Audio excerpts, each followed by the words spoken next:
तो तुम्हारे daily investment को ना तुम थोड़ा कम कर दो। और फिर तीसरा रहेगा इन्वेस्टमेंट प्लान, जो कि है तुम्हारे बजट के हिसाब से। ड्रीम 11 का बिजनेस मॉडल जो है वो भले ही इतना आसान दिखता है ऊपर से, लेकिन काफी लोगों को ये बेवकूफ बना सकता है। ये सारी इन्फॉर्मेशन तुम्हारे पास है, तो तुम बताओ वो रैंडम टीम बनाने वाला बंदा जीतेगा या तुम जीतोगे?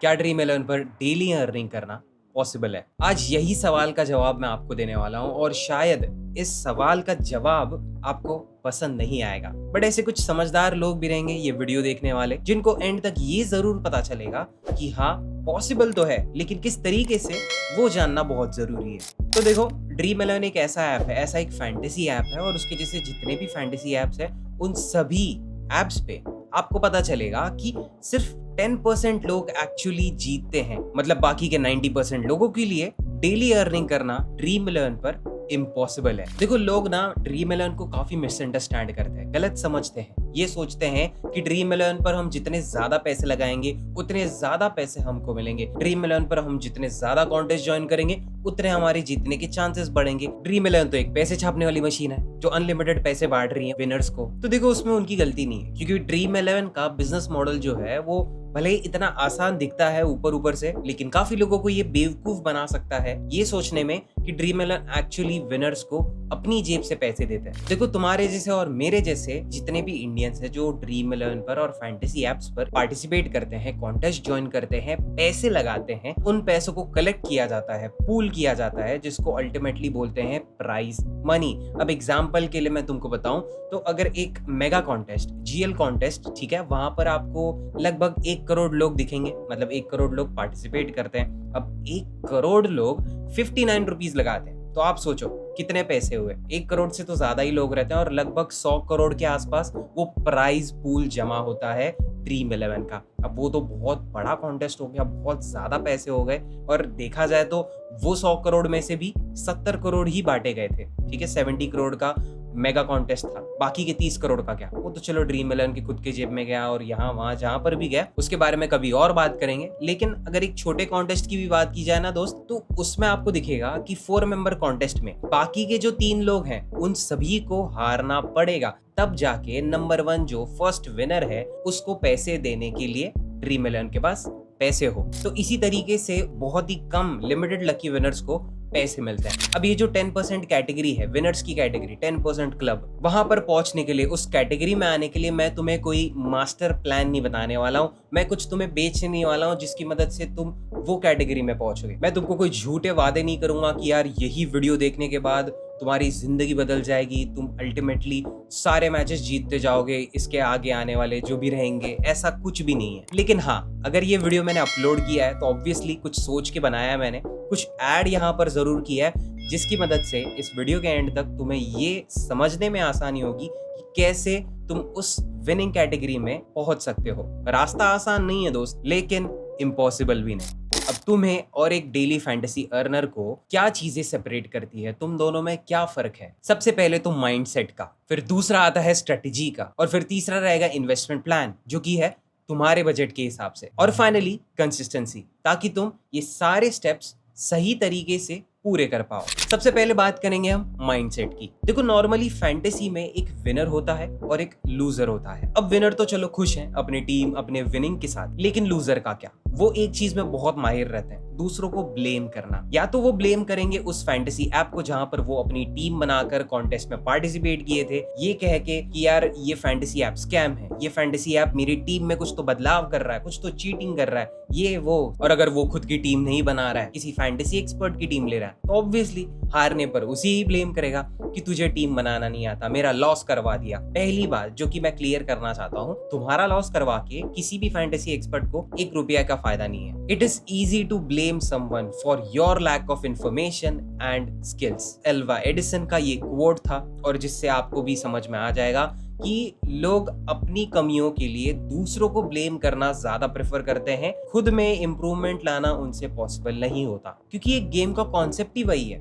उसमें एक विनर होना चाहिए और एक लूजर भी। सब लोग विनर्स नहीं हो सकते, सब लोग हर एक मैच में रोज विन करते गए। तो मैंने जैसे तुमको शुरुआत में बताया था, एक 4 मेंबर कॉन्टेस्ट में बाकी के 3 लोगों को हारना पड़ेगा, तब जाकर उस विनर को पैसे मिलेंगे। ग्रैंड लीग में भी लाखों लोगों को हारना पड़ेगा ताकि फर्स्ट विनर को 1 करोड़ मिले, 2 करोड़ मिले, जितने भी पैसे उनको बांटने हैं, जितने भी लोगों को पैसे मिलने वाले हैं, उन सभी को पैसे तब मिलेंगे जब बाकी के लोग हारेंगे। और फैंटेसी गेम्स में जब तुम पार्टिसिपेट करते हो ना, तुम्हारे पैसे लगाते हो ना, तो तुम वहां पर एग्री करते हो, खुद से ये कहते हो कि हाँ, मैंने जो पैसे लगाए ना, मैं हार भी जाऊं मुझे कोई फर्क नहीं पड़ता, वो डूब भी जाए मुझे फर्क नहीं पड़ता, क्योंकि मैं उसी चीज के लिए आया था। ठीक है, समझ रहे हो? लेकिन अगर वही कॉन्टेस्ट जहां पर तुमने पैसे लगाए थे, तुम अगर जीत जाते हो, तो वो जो पैसा तुमको मिलेगा वो तो तुम खुशी खुशी एक्सेप्ट कर लोगे, वो पैसे एक्सेप्ट कर लोगे, वो फैक्ट एक्सेप्ट कर लोगे कि हाँ, मैं जीत गया। तो इसीलिए दोनों सिचुएशन में, या तुम जीतो या तुम हारो, उस आउटकम को तुम्हें एक्सेप्ट करना सीखना पड़ेगा। देखो, आगे हम स्ट्रेटेजी के बारे में बात करेंगे, लेकिन उसके पहले मैं तुमको तुम्हारे फॉर्म के बारे में बताना चाहता हूँ, जो कि एक्चुअली डिपेंडेंट है तुम्हारे माइंडसेट और तुम्हारी स्ट्रेटेजी पे। जैसे कि मैंने तुमको बताया, देखो, माइंडसेट, एक स्ट्रांग माइंडसेट होना बहुत जरूरी है। चाहे तुम हारो चाहे तुम जीतो, तुम्हें पेशेंट रहना पड़ेगा, तुम्हें धैर्य रखना पड़ेगा और तुम्हें अपने डिसीजंस को मैच्योरली लेना पड़ेगा। लेकिन फिर भी कितना भी स्ट्रांग माइंडसेट हो, एक ना एक दिन आदमी जब अच्छी खासी अमाउंट हारते रहता है, कंटिन्यूस 4-5 मैचेस से वो लॉस देख रहा है, तो वहां पर ना अफेक्ट करता है। हम इंसान है, हमारे पास भी इमोशंस है, हमारी भी फीलिंग्स है। ऑब्वियसली बुरा लगता है भाई। कुछ लोग ये भी डिसाइड कर लेते कि यार बस हो गया, मैं डिलीट कर रहा हूँ यार, और वही कुछ टाइम बाद उनको पता चलता है कि यार उनके आजू बाजू की किसी एरिया में या फिर उनका दोस्त, कोई कलीग जीत रहा है, ड्रीम मिलियन पर ये लाखों रुपए कमा रहा है, डेली के कमा रहा है। या तो तुमको भी ऐसा लगता है यार एक काम करता हूँ, चलो वापस से आता हूँ, टाइम बदल गया होगा, मेरी किस्मत भी बदल जाएगी, चलो वापस से मैं इन्वेस्ट करना शुरू कर देता हूँ, और ले बात फिर से हारना शुरू हो जाते हैं। तो देखो दोस्तों, सिंपल सी बात है, तुम्हें किसी को फॉलो नहीं करना है, किसी के जीत को देखकर या फिर किसी के लॉस को देखकर ना तुम्हें प्रभावित नहीं होना है। समझ रहे हो मैं क्या कह रहा हूँ? वो जीत रहे हैं या फिर वो हार रहे हैं, वो उनकी किस्मत है, वो उनकी टीम है। हजारों रीजंस हो सकते हैं, हजारों फैक्टर्स हो सकते हैं जिसकी वजह से वो तुम्हें और उस बंदे को अलग बनाते हैं। तुम और मैं कभी सेम नहीं हो सकते। तुम भी जीतो मैं भी जीतूं ऐसा जरूरी नहीं है, कभी तुम जीतोगे तो कभी मैं हारूंगा, ऐसा भी होगा। बट फिर भी अगर तुम्हें कोई प्रॉफिट या फिर कोई प्रोग्रेस नहीं दिख रहा अपने फैंटेसी जर्नी में, तो तुम्हारे डेली इन्वेस्टमेंट को ना तुम थोड़ा कम कर दो। ठीक है, क्योंकि कितना भी बोल लो, कितना भी तुम एक्सेप्ट कर लो कि इतने पैसे तो मैं लगाने ही वाला हूँ, एक ना एक पॉइंट ऐसा आएगा कि यार डेली मैं इतने पैसे लगा रहा हूँ, डेली मैं हार रहा हूँ। ऐसे करते करते तुम्हारे ऊपर एक फाइनेंशियल बर्डन बैठ जाएगा। तुम धीरे धीरे इतने पैसे डुबा दोगे कि तुम्हें खुद को नहीं पता चलेगा इस दलदल में तुम कब फंस गए। जहां तुम, मैं कहता हूँ 10 रुपए लगा रहे थे, वहां सिर्फ 5 रुपए लगाओ। लिटरली तुम्हें अपने इन्वेस्टमेंट को आधा कर देना है, या जितना कम हो सके उतना कम कर देना है। अब देखो, इन्वेस्टमेंट भी कितनी करनी है, मैंने जैसे तुमको बताया वो आगे पॉइंट आने वाला है, लेकिन उसके पहले ये जो स्ट्रेटेजी का पार्ट है ये कवर कर लूं। और ये स्ट्रेटेजी का पार्ट भी ना मैं मेजर पॉइंट, एक बड़े बड़े पॉइंट में समराइज करना चाहता हूँ, ताकि तुमको तुरंत और इजीली समझे मैं क्या कहना चाहता हूँ। अब वो सारे स्टेप्स तुम फॉलो जरूर कर लोगे, लेकिन उसके पहले तुम्हें कुछ चीजें नहीं करनी है। सबसे पहले तुम्हें अवॉइड करना है रिस्की मैचेस को। अब रिस्की मैचेस क्या होती है? जहां पर ना आउटकम प्रेडिक्ट नहीं हो सकता। जो दो टीम्स है वो बड़ी ही अनप्रेडिक्टेबल है, उनके बारे में ज्यादा इन्फॉर्मेशन अवेलेबल नहीं है, या तो उनके जो प्लेयर्स है वो बहुत ही हिट और मिस प्लेयर है। मेरा मतलब, वो अगर 10 मैचेस में से 4 मैचेस में बहुत बढ़िया खेल जाए,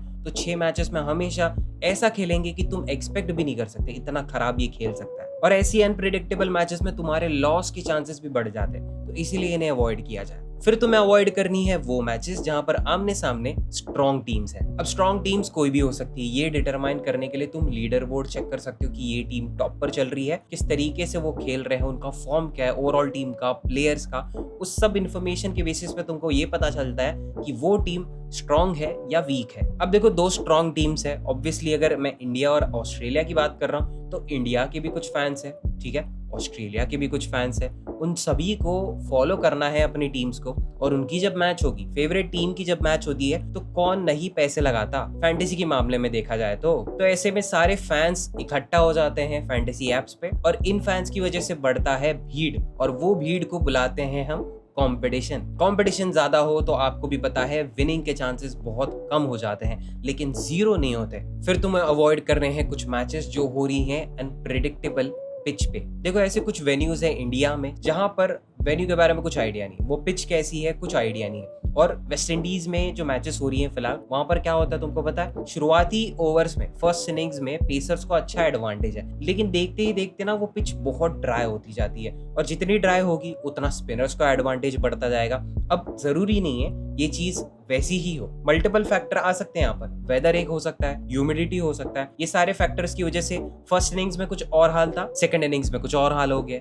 तो ऐसे रीजंस की वजह से, ऐसे अनप्रिडिक्टेबल वेन्यूज के लिए, अनप्रिडिक्टेबल पिच के लिए तुम्हें उन्हें कंप्लीटली अवॉइड करना है, या फिर हो सके तो जितने कम से कम पैसे लगा सको उतने कम से कम लगाना, क्योंकि यहाँ पर रिस्क बहुत ज्यादा रहता है। फिर तो मैं तुमको कहूंगा कि तुम मेगा कॉन्टेस्ट भी अवॉइड करना, जो तुमको 1 करोड़ के सपने दिखते हैं ना वहां पर लीडर बोर्ड पर फर्स्ट आने पे और रातों रात करोड़पति बन जाने के, उसके चांसेस 0.0003 0 बोले मैंने, हाँ 0.0001% है। अब इसका मतलब ये नहीं कि आयुष भाई पूरा हमको डिसअपॉइंट कर दे रहे हैं, एकदम डिस्करेज कर दे रहे हैं कि यार यहाँ पर जीतेंगे ही नहीं हम, तो हम पूरा ही अवॉइड कर देंगे grand league contest, mega contest को। देखो जीतने के चांसेस हैं लेकिन ना के बराबर है। कोशिश जरूर कर सकते हो, लेकिन इतना भी कोशिश मत कर देना कि तुम सारा पैसा वहां डाल दे रहे हो, और वहां पर ना डेली अर्निंग करना पॉसिबल नहीं है। डेली अर्निंग सिर्फ स्मॉल लीग कॉन्टेस्ट में ही हो सकती है। लेकिन फिर भी अगर तुम्हें कॉन्टेस्ट ज्वाइन करने हैं, ग्रैंड लीग कॉन्टेस्ट ज्वाइन करने हैं, तो ये जान लेना तुम्हारा बजट काफी होना चाहिए, ताकि तुम वहां पर पैसे लगा रहे हो, मल्टीपल टीम लगा रहे हो अगर पॉसिबल हो। और जब तुम टीम बनाते हो तो एक छोटी सी टिप मेरी तरफ से, वेल परफॉर्मिंग और अच्छे सेफ प्लेयर की जो टीम बना दोगे ना, उन्हीं के साथ साथ आपको ना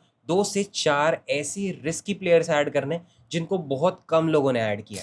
अब मेगा कॉन्टेस्ट तो चलो अवॉइड कर लिया, लेकिन ऐसे भी कुछ कॉन्टेस्ट है जो शायद स्मॉल लीग लगेंगे आपको, लेकिन वो है नहीं। कोई भी कॉन्टेस्ट जहां पर 10 से ज्यादा लोग आपको दिख रहे हैं, मैं कहता हूँ 6 से ज्यादा लोग वहां पर आपको दिख रहे हैं ना, सीधा उसे अवॉइड करना। बेस्ट कॉन्टेस्ट आपके लिए होते हैं 3 मेंबर और 4 मेंबर वाले। और सबसे इंपॉर्टेंट चीज जो तुमको कंप्लीटली अवॉइड करनी है, एकदम ही अवॉइड करना है, फेक टेलीग्राम चैनल्स। बड़े बड़े फैंटेसी यूट्यूबर्स टेलीग्राम चैनल्स का भी एक फेक वर्जन मिल जाएगा सभी का, चाहे वो अनुराग हो, चाहे वो फैंटेसी एम्परर हो, चाहे वो क्रिक इन्फॉर्मर हो, या फिर जो भी हो भाई। हजारों नाम है, हजारों चैनल्स है यूट्यूब पे, उनके ऑफिशियल अकाउंट पे सीधे सीधे जाओ, क्योंकि जितना भी बड़ा यूट्यूबर हो ना, वो तुमसे 500, 1000, 2000, 5000 नहीं मांगेगा। सोमेश ठाकरे ये नाम बहुत फेमस है, क्यों? क्योंकि ये नाम पे इतने सारे स्कैम हुए हैं ना, कोई हद नहीं है। ये बंदे ने एक्चुअली ग्रैंड लीग जीता है, तब जाकर उसने टेलीग्राम चैनल कुछ बनाया था और फिर लोगों ने एक्चुअली फॉलो किया। लेकिन उसके चलते ना क्या हुआ, बहुत सारे लोगों ने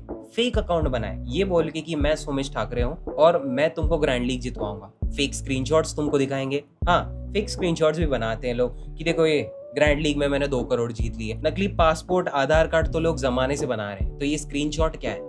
तो इसलिए कह रहा हूँ, कोई तुमको प्रूफ भी दिखाए ना, कोई जरूरत नहीं, कोई तुमको ग्रैंड लीग नहीं जिता के देगा। या फिर तुमको वो स्मॉल लीग में भी जिताने के वादे वगैरह करता रहे ना, तो भी मत करो। मैं सोचता हूँ कि तुम जो पैसा यहाँ पर लगाओगे, जो टेलीग्राम वालों को जो पैसा दोगे ना, उससे बढ़िया तुम वही पैसे कॉन्टेस्ट में लगाओ। अगर हार भी गए तो साला तुमको ही समझ में आएगा ना कि तुमने गलतियां क्या की, तुम ही सीखोगे। और अगर जीत गए तो लो भाई, बढ़िया बात, उसके डबल ट्रिपल भी हो जाएंगे। तो इसलिए मैं सोचता हूँ यहाँ पर ये टेलीग्राम पर खर्च करने से बेटर तुमको खुद से टेस्ट करना चाहिए, ट्राई करना चाहिए, सीखना चाहिए, ताकि किसी की जरूरत तुमको ना पड़े। अब ये सारी चीजें तो नहीं करनी है, करना क्या है, सिलेक्शन परसेंटेज यूज करो। इसके ऊपर मैंने 2-3 वीडियोस बनाए रिसेंटली, उसमें मैंने बताया कि कैसे ये सिलेक्शन परसेंटेज यूज करके आप एक्चुअली एक परफेक्ट मेगा कॉन्टेस्ट वाली टीम बना सकते हो, और कैसे वो जो मैं रिस्की प्लेयर्स के बारे में बता रहा था, देखो 2-4 रिस्की प्लेयर भी ऐड करने, वो कैसे पहचानने, कौन सा प्लेयर रिस्की होता है, वो भी चीजें आपको उन वीडियोस में पता चल जाएंगी। अगर अभी तुमको कुछ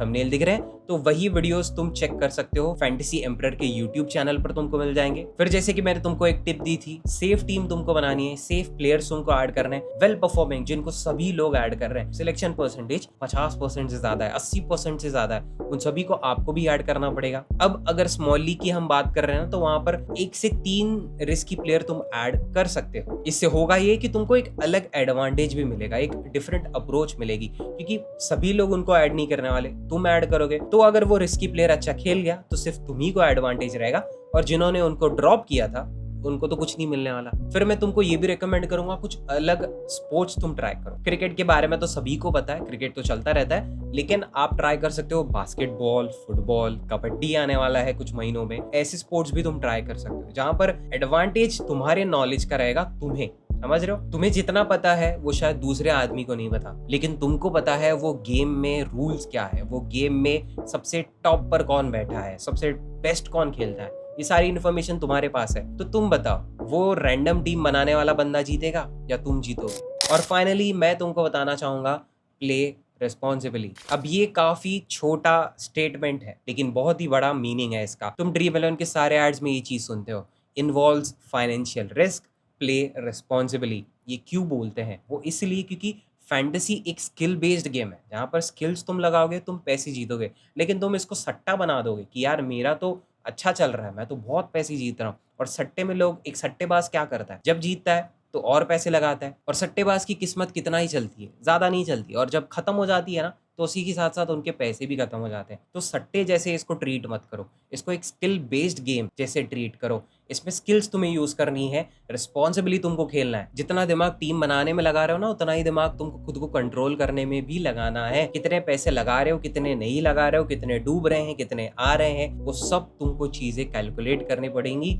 सब समझनी पड़ेंगी। तो इसीलिए रिस्पॉन्सिबल बनो। और जब मैं ये कहता हूँ कि तुम्हें अपने पैसे संभालने हैं, तुमको रिस्पॉन्सिबली खेलना है, तो क्यों ना मैं तुमको इन्वेस्टमेंट प्लान भी बता दूं। देखो, एक इन्वेस्टमेंट प्लान ना बहुत इंपॉर्टेंट होता है एक फैंटेसी प्लेयर के लिए, क्योंकि ऐसा अच्छा प्लान तुम्हें ये समझने में हेल्प करेगा कि उस पूरे महीने के लिए या फिर उस पूरे सीरीज के लिए तुम कितने पैसे लगाने वाले हो और उतने पैसों का कितना तुम्हारा एस्टिमेटेड प्रॉफिट बनने वाला है। इन्वेस्टमेंट प्लान के लिए भी मैंने मल्टीपल वीडियोस बनाए, लेकिन अगर शॉर्ट में तुमको बताऊं तो सबसे पहले तुमको डिसाइड करना है कि तुम्हारा बजट क्या है। वो 5,000 हो सकता है, वो 10,000 हो सकता है, या फिर वो 50,000 भी हो सकता है। वो तुम्हें पता तुम्हारे पास कितना बजट है, लेकिन मैं तुम्हें ये बताऊंगा कि उस टोटल बजट का तुमको सिर्फ 10%, ठीक है, 10% यूज करना है हर एक मैच के लिए। मान के चलते हैं तुम्हारे पास 10,000 रुपए हैं, उन 10,000 रुपए का आपको 10% निकालना है, जो कि होता है 1,000 रुपए। वो 1,000 रुपए लगाने हैं multiple 4 member contest, multiple 3 member contest. उससे क्या होगा, तुम्हारे जो 1,000 रुपए थे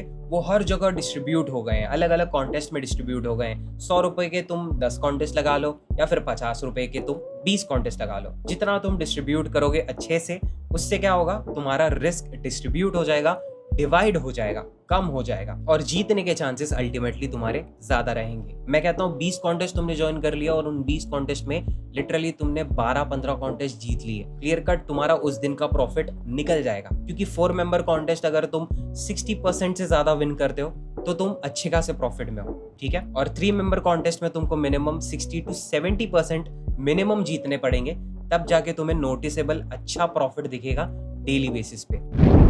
अब मैं ये मान के चलता हूँ कि ये सारे स्टेप्स ना तुम अच्छे से फॉलो करोगे, लेकिन अब आता है सबसे मुश्किल पार्ट, वो है कंसिस्टेंट होना। देखो, कुछ भी हो जाए तुम्हें अपना कोर्स नहीं बदलना है। पूरे महीने के लिए या फिर उस पूरे सीरीज के लिए तुम्हें अपना इन्वेस्टमेंट प्लान पूरा करना पड़ेगा। तुम बीच में अगर कहीं बंद कर दोगे ये सोच के कि यार मेरा लॉस होते जा रहा है, तो टेक्निकली तुम्हारा पूरा ही लॉस हो जाएगा। क्योंकि क्या पता शुरुआत की मैचेस में तुम हार रहे थे, लेकिन आगे की मैचेस जो आने वाली थी वहां पर तुम्हारा कुछ बेटर परफॉर्मेंस आने वाला था, तुम शायद वो पिछला लॉस कवर कर लेते। और अगर तुम ये सोचते हो कि यार नहीं अभी कुछ चेंजेस कर लेता हूँ, बीच में ही चेंजेस बना देता हूँ, तो वहां पर भी नुकसान है दोस्तों। क्योंकि एक पैटर्न अगर चल रहा है तो उसी पैटर्न को तुम्हें फॉलो करना है। क्योंकि फैंटेसी में हर साल तुमको मल्टीपल अपॉर्चुनिटीज मिलेंगी, हजारों मैचेस तुमको दिखेंगी पूरे साल में, लेकिन इन मैचेस में पार्टिसिपेट करने के लिए पैसे ही नहीं बचेंगे। तुम कुछ उटपटांग हरकतें करके गलत डिसीजन ले लोगे और सारे पैसे डुबा दोगे, तो ये सारी अपॉर्चुनिटीज तो तुम्हारी मिस हो जाएंगी। पैसे तो डुबा ही दिए तुमने ऑलमोस्ट, लेकिन आगे जो मैचेस आने वाली थी जहां पर शायद तुम्हारा प्रॉफिट हो सकता था, वहां पर ज्वाइन करने के लिए तो अभी पैसे ही नहीं बचे, तो वहां पर भी तो नुकसान ही हुआ ना। तो इसीलिए एक पैटर्न को फॉलो करो, तुम्हारे इन्वेस्टमेंट प्लान को एक साइकिल में बनाओ, ठीक है। डेली तुम एक महीने के लिए वो रोज फॉलो कर रहे हो। 10,000 तुम ये सोच के चलो मैं 30 दिन में पूरे उड़ा देने वाला हूँ, और उस 10,000 के क्या पता उस 30 दिन के बाद 1,00,000 बन जाए। बट ऐसा तो नहीं होगा ना कि उस 30 दिनों में तुम 15,000 का नुकसान कर जाओ, क्योंकि तुमको पता था 10,000 ही लगाऊंगा, क्योंकि मैं डिसाइड करके बैठा था 10,000 का मेरा बजट है इस महीने के लिए या फिर उस सीरीज के लिए, तो उससे ज्यादा तो मेरा नुकसान होने नहीं वाला, प्रॉफिट ही मिलेगा। नहीं करके मैं 11,000 कमा लूंगा, 12,000 कमा लूंगा या 1,00,000 भी कमा लूँ, तो वो तब डिपेंड करेगा जब तुम अपने प्लान को, इन्वेस्टमेंट प्लान को पूरा का पूरा फॉलो करोगे। और कमेंट सेक्शन में अगर तुम चाहो कुछ चीजें बता सकते हो, कुछ सजेशंस दे सकते हो मेरे लिए अगले वीडियो के लिए। और बस मिलता हूँ अगले ही ऐसे इंटरेस्टिंग वीडियो के लिए, तब तक के लिए बाय बाय, टेक केयर।